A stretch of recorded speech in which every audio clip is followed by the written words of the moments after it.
Welcome to The Explainer. How much of a story can you really hide inside a single word? Well, today we're going to find out. We are diving deep into a fictional language to see how a concept as simple as honey can build an entire world of romance, culture, and, yeah, even conflict.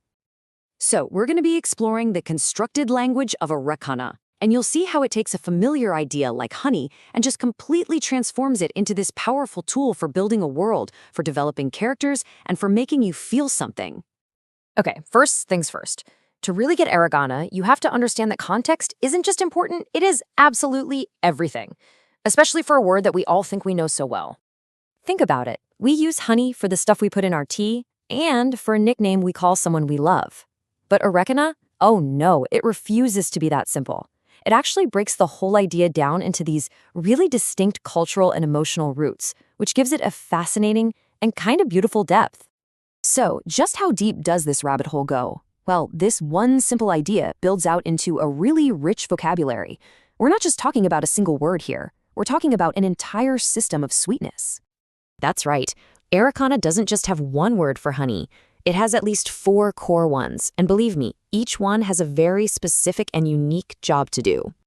And the clarity here is what's so cool. The language just neatly separates these ideas. So you've got Nuvara, that's the actual physical food, and it often has sacred vibes.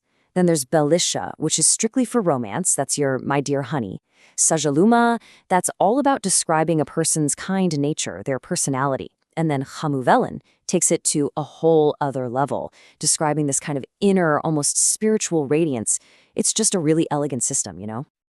Okay, so you've got these linguistic building blocks. How do you use them to create something new, something poetic and deeply personal? Well, this is where the language really starts to sing. First up, we grab our romantic root, Belisha. This immediately sets the tone, right? We know we're in the realm of affection, of endearment between two people who care about each other. Then we bring in Koran. And you gotta notice, this isn't just the word for the animal. No way. It carries all this symbolic weight, loyalty, guardianship. It's more like a spirit. And this just perfectly shows the beautiful logic of our Arreqqana. You combine the two roots, Belisha and Koran, and boom, Belisha Koran, my honey wolf. It's so soft, so intimate, you can almost hear it being whispered. But wait, check this out. The nuance is just incredible. Change the ending just a little bit and you get Belshwa Karan, which feels more poetic, more like a sea breeze. Or you can swap out the roots entirely for Nuvara Kolar, and suddenly you have something intense, sacred, almost ceremonial. My golden honey wolf of the night. The emotional shift is just massive. Okay, so theory is great, but let's see how these words actually work in the wild. We're gonna drop right into a fun, kind of flirty scene to see how this linguistic toolkit builds character and story right before our eyes. So we've got our character Belisha, and she's offering some fruit to her love interest, Jardru, and she calls him Lovala Kero. Now, it sounds sweet, right? But there's a little playful barb hidden in there. See, this is so much more than a simple sweetheart. She is totally teasing him. It's this playful challenge, basically calling him a sweet-talking, smooth operator from the city. And then their friend Marissa jumps in with this amazing line. She just completely shuts down that sugary city talk with some of that classic mountain sass. Her choice of words, kulama karuz, immediately creates this cultural divide. It suggests a more rugged, more direct, mountain kind of personality that just doesn't have time for sweet nothings. In one single sentence, we learn so much about her and the different regional identities in this world.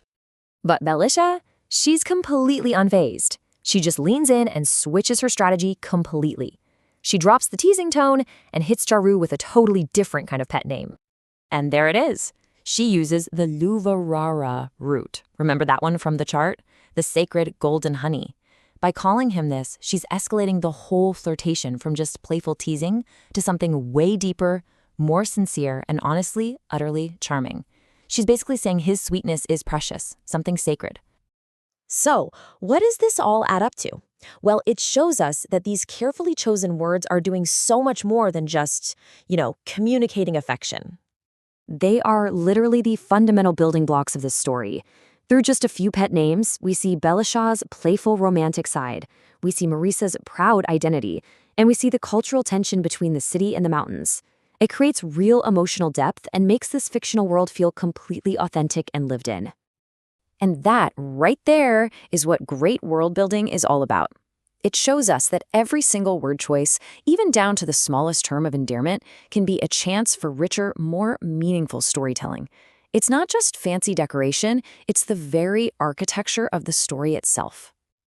And it really makes you wonder, doesn't it? What inside jokes, what cultural histories, what secret affections are hidden inside the pet names and simple words that we use every single day? The stories are all around us if we just know how to listen.